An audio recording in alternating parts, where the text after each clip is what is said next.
ऋषभ देव जी अपने सब बच्चों को बुलाते और एक दिन सब बच्चों को बुला के पूछा, अच्छा बच्चों ये बताओ, हम लोग मनुष्य योनि में आए तो इसका क्या फल है, मनुष्य योनि में आने से क्या लाभ है, क्या करना है।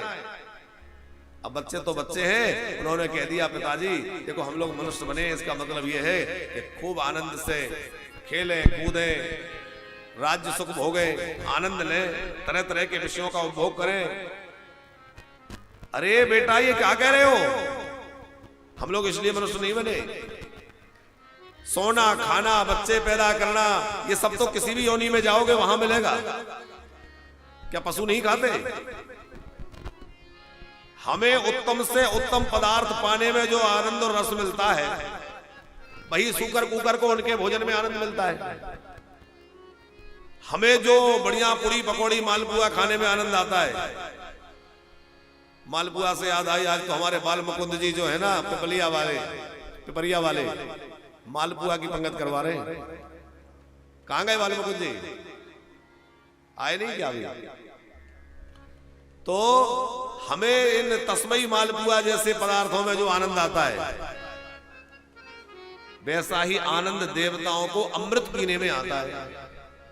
देवताओं को अमृत पीने में जो आनंद आ रहा है वो हमें अपने भोगों में आ रहा है, और जो हमें अपने उत्तम उत्तम पकवान पाने में आनंद आ रहा है वही सूकर कुकर को उनके भोजन में आनंद आ रहा है। फर्क नहीं है।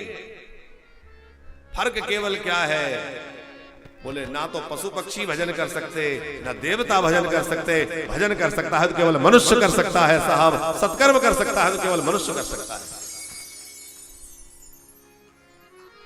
देवता भी प्रार्थना करते हैं, प्रभु जब हम स्वर्ग से नीचे जाएं तो हमें पशु पक्षी कीट पतंगा मत बनाना, हमें क्या बनाना, बोले हमें मनुष्य बना देना। सुर दुर्लभ, ये देह देव दुर्लभ है। राठौर साहब, देवताओं का स्वरूप जो है वो जैसे चांदी हो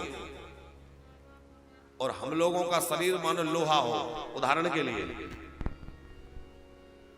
एक राजा ने घोषणा कर दी कि मेरा खजाना मैंने सबके लिए खोल दिया है, जिसको जो लूटना है लूट ले जाओ। सोना और चांदी, वो चांदी और लोहा पड़ा था खजाने में। लोग आए तो सबसे पहले क्या उठाएंगे, चांदी उठाएंगे। चांदी वाले चांदी लेके चले गए, अब चांदी समाप्त हो गई, लोहा ही बचा। अब बेचारे जो बाद में आए उन्होंने कहा जो ही राम सोई राम, जो मिले सुन ले चलो, सो लोहा ही ले गए। राजा ने कहा सुनो, जिन जिनने लोहा उठाया है वो मेरे पास आ जाओ। चांदी वाले सोचने लगे देखें तो इनको क्या मिल रहा है, रुक के तमाशा देखने लगे।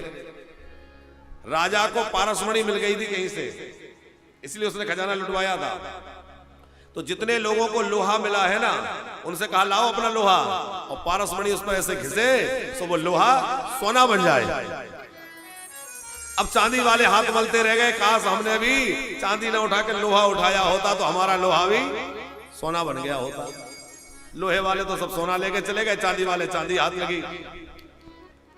तो देवता तो चांदी जैसे हैं, हम लोहे जैसे हैं, पर हमें सदगुरु रूपी पारस मिल जाए, और सदगिरी रूपी पारस मिल जाए तो हम भैया वैकुंठ जैसे श्रेष्ठ पद को प्राप्त कर सकते हैं। हमारी गति देवताओं से बहुत ऊपर हो सकती है। हम देवताओं के लिए भी पूज्य बन जाएंगे। अभी देवता हमारी पूजा करते हैं, अभी हम देवताओं की पूजा करते हैं, और जब सदगुरु की कृपा हो जाए और भगवत धाम मिल जाए तो देवताओं को पूजा करनी पड़ेगी।